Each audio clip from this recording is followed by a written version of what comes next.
Como o Enem está muito próximo, eu acho que uma das coisas mais importantes para se preparar para ele é saber o que cai e o que não cai. Ou seja, o que eu tenho que focar e o que eu não preciso ter atenção. Então, mas eu não vou fazer o Enem, não vou fazer nem o vestibular porque eu tenho que assistir esse vídeo. Porque vai ter uma reflexão legal que envolve trabalho, nosso tempo de lazer, né? Como a gente enxerga os nossos momentos de tranquilidade. Então, vem comigo que vai ser bacana. E aí, pessoal, beleza? O Enem tá chegando aí, então eu vou começar a gravar uma série de vídeos resolvendo questões do Exame Nacional do Ensino Médio. Eu me chamo Felipe Guevara, sou professor de História, trabalho com vestibulares, tenho um grupo de estudos voltado à preparação a vestibulares e também meu trabalho de conclusão de curso em História é sobre como o Enem e como o vestibular da URGS mobilizam esse conhecimento chamado História. Bom, então a questão que nós vamos resolver hoje ela está relacionada, né, ao processo de revolução industrial.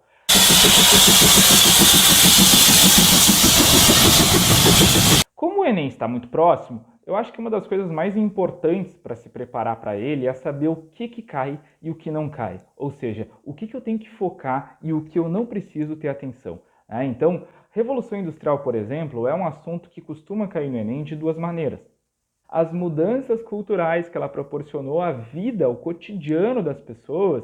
Mudança cultural, galera. Percepção de tempo, hora de dormir, consumo de determinados alimentos, consequências físicas para as pessoas.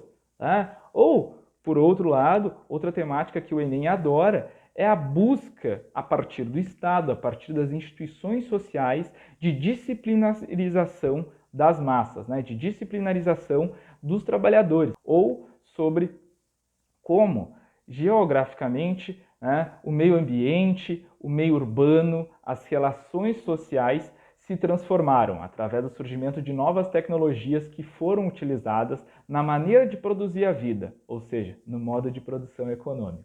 Mas caiu em determinado ano os enclosures, né? Caiu em determinado ano a importância dos atos de navegação. Bom, é verdade, né? Mas isso é muito mais exceção que foge do que propõe o edital da prova do que, via de regra, o que realmente cai. Então, pensando nisso, vamos focar no que é comum. Bora lá! Bom, eu costumo dizer que quando tu vê uma questão do Enem, a primeira coisa que tu tem que fazer é buscar identificar onde que está a habilidade, né, que o Enem está mobilizando para resolver essa questão, né? Para quem não sabe, o Enem é organizado através de um edital do qual estão descritos as competências e habilidades que são exigidas de cada candidato.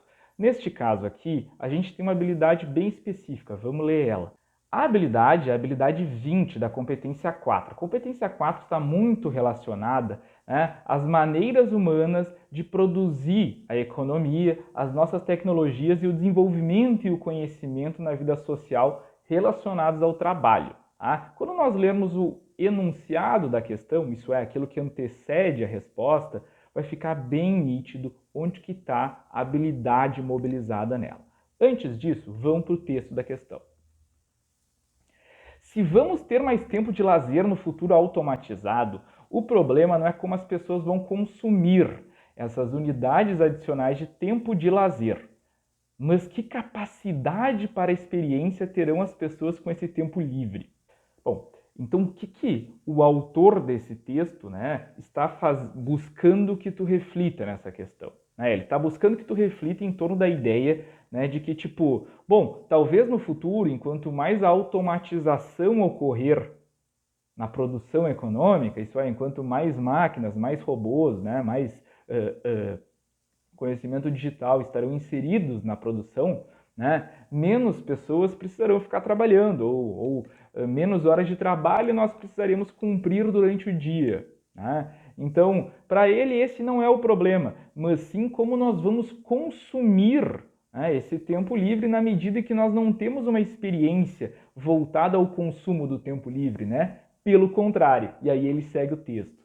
Mas se a notação útil do emprego do tempo se torna menos compulsiva, as pessoas talvez tenham de reaprender alguma das artes de viver que foram perdidas na Revolução Industrial. Então, olha só o que o texto está falando. Mas se a notação útil do emprego do tempo se torna menos compulsiva, ou seja, né?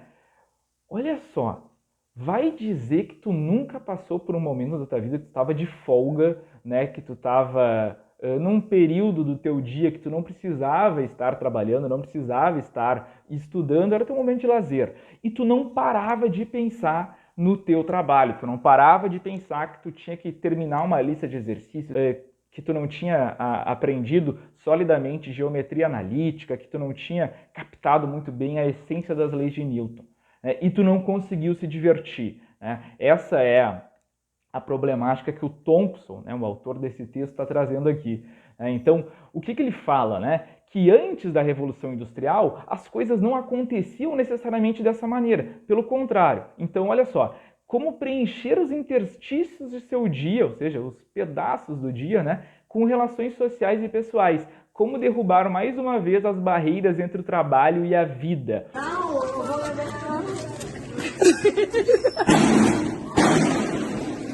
Ou seja, o Thompson está nos alertando, né, que esse processo de disciplina, de percepção do tempo, né, de maneira, inclusive, de nós nos relacionarmos com as pessoas, está intrinsecamente ligado com a nossa economia, né, com o sistema capitalista de produzir a vida. Né? E ele diz que isso tem um problema muito grande, né? Que nós preenchemos todos os horários dos nossos dias, que nós assumimos uma identidade muito específica de produtividade, que se torna até compulsiva, né? A gente às vezes não, mesmo que queira desligar do nosso trabalho, a gente não consegue. E isso é fruto de um processo de disciplinação, de subjetivação, né? Um processo muito violento, inclusive, que ocorre na Inglaterra a partir do século XVIII e XIX. E claro, né, quando tu vê Revolução Industrial, né, quando tu vê uma questão assim, falando de compulsividade, evidentemente tu vai te lembrar, né, do filme do Chaplin, né, Tempos Modernos, aquele que tu viu na escola, na 8ª série, quando a TV da escola ainda era uma TV de tubo e tinha DVD. Né? Mas assim, será que essa questão que o Thompson traz está tão distante de nós como o filme do Chaplin? Será que nós não temos um pouco disso também nos dias de hoje? Será que talvez tu não passou por isso hoje? Né? Então o Enem tem essa maneira de nos tocar no nosso cotidiano através da mobilização de uma série de conhecimentos, perspectivas sobre o passado e leituras do passado. Talvez esse seja o grande trunfo da prova. E vamos ao enunciado. A partir da reflexão do historiador, um argumento contrário à transformação promovida pela Revolução Industrial na relação dos homens com o uso do tempo livre é o quê? Pausa. Olha a habilidade e a competência. Selecionar argumentos favoráveis ou contrários às modificações impostas pelas novas tecnologias à vida social e ao mundo do trabalho. Galera, a habilidade está explícita demais no enunciado, né? É praticamente uma transcrição do enunciado. E qual é a grande crítica, né, o argumento contrário que o Thompson está trazendo aqui, né? Que a Revolução Industrial e o sistema capitalista moldou a nossa disciplina, a nossa percepção do tempo, os nossos costumes, a nossa cultura de tal sorte, né, que inclusive no nosso tempo livre nós não conseguimos superar a barreira entre o trabalho e a nossa vida. Né? Então, compulsivamente, a gente acaba preenchendo esse período que poderia ser de lazer com questões laborais, né? Com questões do nosso trabalho. Então, né, a resposta correta é a letra C, o esquecimento de formas de sociabilidade tradicionais, isso é, anteriores ao processo do capitalismo. Então, notem que é uma questão de revolução industrial, né, que tu não precisa de decorebas, mas sim identificar no texto determinado tipo de argumento, contrário ou a favor da revolução industrial. Espero que você tenha gostado. Se inscreve no canal do YouTube se está assistindo pelo Instagram, o link está ali na minha bio. E se tu está no Instagram, compartilha, passa adiante que eu vou continuar postando uma série de dicas até o dia do exame, tá certo? Valeu, por hoje era só. Grande beijo.